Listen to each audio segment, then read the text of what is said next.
মদিনার এক সকালে নবীজি বসে আছেন সাহাবীদের মাঝে। তিনি সাহাবীদের বলছেন, এক গোত্র ইসলাম জানতে চায়, তোমরা যাও, আল্লাহর পথে ডাকো। সাহাবীরা মাথা নত করে বললেন, আমরা প্রস্তুত, হে আল্লাহর রাসূল।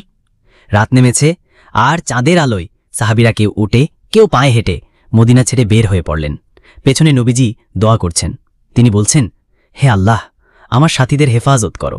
মরুর বালু আর দূরের পাহাড় পেরিয়ে সাহাবীরা এগিয়ে যাচ্ছেন।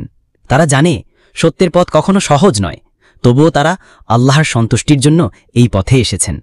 রাত গভীর হয়, সাহাবীরা পাহাড়ের নিচে একটু বিশ্রামের জন্য থেমেছে। সামনে আগুন জ্বলছে, কেউ নামাজে দাঁড়িয়েছে। তাদের হৃদয় শান্ত, কারণ তারা আল্লাহর জন্য এই পথে এসেছে। তারা জানে না এটা এক ভয়ঙ্কর ফাঁদ। সূত্ররা ধীরে ধীরে এগিয়ে আসছে গাছের আড়াল দিয়ে। সাহাবীরা তখন গভীর ঘুমে, কেউ ইবাদতে মগ্ন। হঠাৎই শুরু হয় আঘাতের ঝড়। তলবাড়ি উঁচিয়ে শত্রুরা ঝাঁপিয়ে পড়ে সাহাবীদের উপর। আতঙ্ক ছড়িয়ে পড়ে। সাহাবীদের কেউ প্রতিরোধ করেন, কেউ শহীদের রক্তে রাঙিয়ে দেন মাটি। বন্ধুরা, আল্লাহ লেখা নামটি পছন্দ করে থাকলে চ্যানেলটি লাইক ও সাবস্ক্রাইব করে দিয়েন। অনেক কষ্ট করে ভিডিও বানাই, ভিডিওতে একটি লাইক ও কমেন্ট করে দিলে আরও নতুন ভিডিও বানাতে উৎসাহ পাই। হারাম এবং মিলহান রাদিয়াল্লাহ বুকে তলোয়ারের আঘাত, শরীর রক্তে ভেজা, তবু মুখে হাসি, আর বলছেন, আল্লাহু আকবার, আমি সফল হলাম। এ যেন শহীদের বিজয়ের ঘোষণা। সবাই শহীদ হয়েছেন, শুধু একজন সাহাবী অলৌকিকভাবে বেঁচে যান। তিনি রক্তাক্ত শরীরে কষ্ট করে ফিরে চলেছেন মদিনার পথে।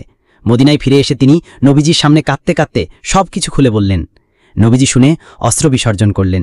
তিনি বললেন, হে আল্লাহ, আমার সাথীদের তুমি কবুল করে নাও। যারা তোমার পথে প্রাণ দিয়েছে তাদের জান্নাত দাও। আমাদের ঈমান আরও মজবুত করো।